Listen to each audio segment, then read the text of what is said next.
जय श्री कृष्ण, जय श्री कृष्ण, जय श्री कृष्ण हरे, जय श्री कृष्ण, जय श्री कृष्ण, जय श्री कृष्ण। नमस्कार दोस्तों, स्वागत है सभी लोगों का आपके अपने चैनल भारतीय ब्लॉगर में। जिस प्रकार से कल दिल्ली के लिए प्रश्न उठ रहा था, अब एक बारी एक बहुत बड़ी हानि अब आगे किस देश के अंदर होती हुई नज़र आ रही है। क्या ये वैश्विक तौर के ऊपर एक विश्व युद्ध का आगाज़ कर रही है? क्या हकीकत में अब यूरोपियन कंट्री और नाटो आपस में भिड़ते हुए नज़र आएंगे? और इस बदलाव को लेकर के हम लोग क्या देखते हैं, क्या है एस्ट्रोलॉजिकल प्रिडिक्शन हम लोगों के सामने जो निकल करके आ रहा है, इसके बारे में आप लोगों को मैं आज इस वीडियो के माध्यम से बताने वाला हूं। वीडियो अगर अच्छा लगे तो ज़रूर वीडियो को लाइक कीजिएगा, शेयर कीजिएगा, ताकि आगे आने वाले वीडियोस के अपडेट आप लोगों को मिलते रहें और आगे आने वाले परिस्थितिक बदलाव को जानने के लिए हमारे साथ में जुड़े रहिएगा। एक ऐसा बदलाव जो इस समय के ऊपर ग्रहों ने उत्पन्न किया है, आज ये हम लोगों को वही चीज़ याद दिला रहा है जिसमें हम लोगों ने ये सोचा कि आगे आने वाला टाइम एक बहुत बड़े खतरे को ले रहा है और आगे आने वाले टाइम में रशिया और यूक्रेन का हाल एक बहुत बड़ी परिस्थितियों को जन्म देता हुआ नज़र आएगा। तो रशिया और यूक्रेन इस समय के ऊपर उन परिस्थितियों में फंसने वाले हैं जिसमें रशिया और यूक्रेन ही नहीं रहेंगे, यूरोप झुलसता हुआ नज़र आने वाला है। तो यूरोप के परिस्थितिक परिणाम अब बदलने वाले हैं। यूरोप एक उस आग में जा रहा है जिस आग की लपटें आपको पश्चिम तक और एशिया तक दिखाई देती हुई नज़र आएंगी। आज कई लोगों को ये बात असंभव लग रही होगी, क्योंकि पहले भी हमने कई बार ये बातें बताई है। उस टाइम पे भी मैंने प्रिडिक्शन दिया था जब लोग ये बोल रहे थे कि भैया रशिया और यूक्रेन का युद्ध तो अभी समाप्त हो जाएगा, और मैंने आप लोगों को बोला था कि अगर ये युद्ध 27 दिन चलता है, 27 डेज ये चलता है, तो 27 डेज के बाद में इस युद्ध को रोकना असंभव हो जाएगा। और आज सालों बीत गए हैं उस युद्ध को चलते हुए, और इस युद्ध में इन्वॉल्व होने वाले देश China, Korea, Russia, Iran, Iraq, इसके साथ साथ नाटो कंट्रीज़, अमेरिका, यूक्रेन, आप देखिए कि एक के बाद एक जुड़ते जा रहे हैं, एक के बाद एक इनडायरेक्टली इन्वॉल्व है, और एक के बाद एक देश हानियां भी उठा रहे हैं आर्थिक तौर के ऊपर। तो इस समय के ऊपर जो एक लड़ाई महत्वाकांक्षाओं की बढ़ी थी, जो एक लड़ाई ईगो की बढ़ी थी, जो एक लड़ाई अपने अधिकार के लिए उत्पन्न हुई थी, वो लड़ाई यूरोप को झुलसा देने वाली लग रही है। क्योंकि अब इस समय के अंदर उत्पन्न होने वाले ये हालात 2019 के अंदर दिए गए उस वीडियो के परिस्थितिक परिणामों के साथ में मैच करते हुए नज़र आ रहे होंगे आप लोगों को। अब एक ऐसा इक्वेशन बदल रहा है ग्रहों का जो हम लोगों को ये दिखा रहा है कि इस समय के ऊपर एक ऐसी संज्ञा का निर्माण हो रहा है जो यूरोप को अत्यधिक प्रहार झेलने पर मजबूर करेगी। रशिया अब और भी तेजी से उभर करके लड़ाई के अंदर एक शांत पड़े हुए एक ऐसे वातावरण को अशांति की ओर निर्माण करेगा जिसमें लोगों को झुलसना पड़ जाएगा।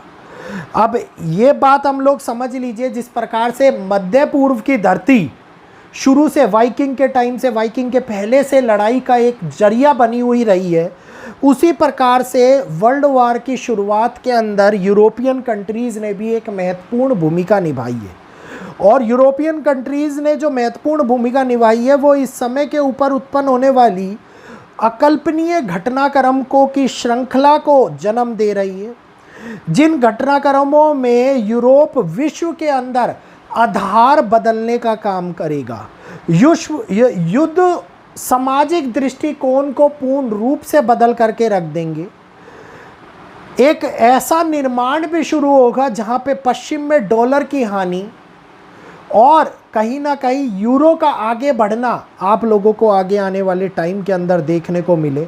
और इसी के मध्य में ब्रिक्स कंट्रीज़ का नाम एक उज्जवल तौर के ऊपर आगे बढ़ाता हुआ नज़र आए, क्योंकि अब ना तो इस समय के ऊपर कोई ऐसा योग जो हम लोगों को प्रबल इंडिकेशन दे कि युद्ध रुक जाए उत्पन्न होता हुआ दिखाई दे रहा है।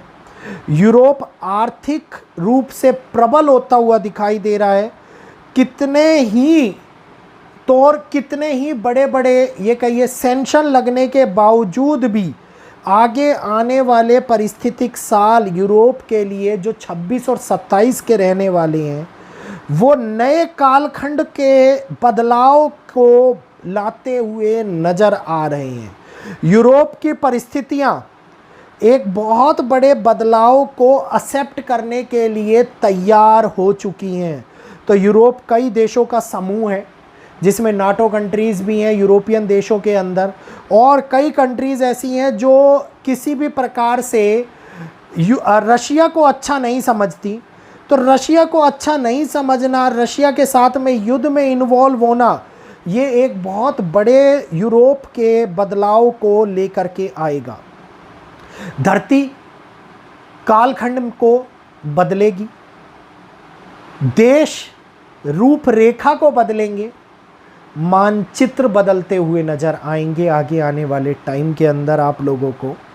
और यहीं पर धर्म को अंदर होने वाले बदलाव, यहीं पर जो कम्युनिटिज़म चल रहा है, आप लोगों को पता होगा जिस प्रकार से क्रिश्चियन और इस्लामिक आपसी मतभेद को उत्पन्न कर रहे हैं, ये यूरोप के अंदर भी एक बहुत बड़ी आग को जलाता हुआ दिखाई देने वाला है। तो आगे आने वाला कालखंड उत्तरी ध्रुव और यूरोपियन स्थितियों को पूर्ण रूप से बदलने वाला है। ये एक ऐसा परिवर्तन होगा जो बहुत बड़े लेवल के ऊपर तेज़ी से हम लोगों को कम्युनिटिज़म वार, कम्युनिटिज़म चेंज, कल्चरल चेंज, जिसमें कल्चर बदलते हुए नज़र आए, जिसके अंदर दृष्टिकोण ही बदलता हुआ नज़र आए, जिसमें लोगों की सोच अतुलनीय और अपारणीय और स्मरणीय लगती हुई नज़र आए, इस समय के अंदर हम लोगों को देखने को मिलने वाली है।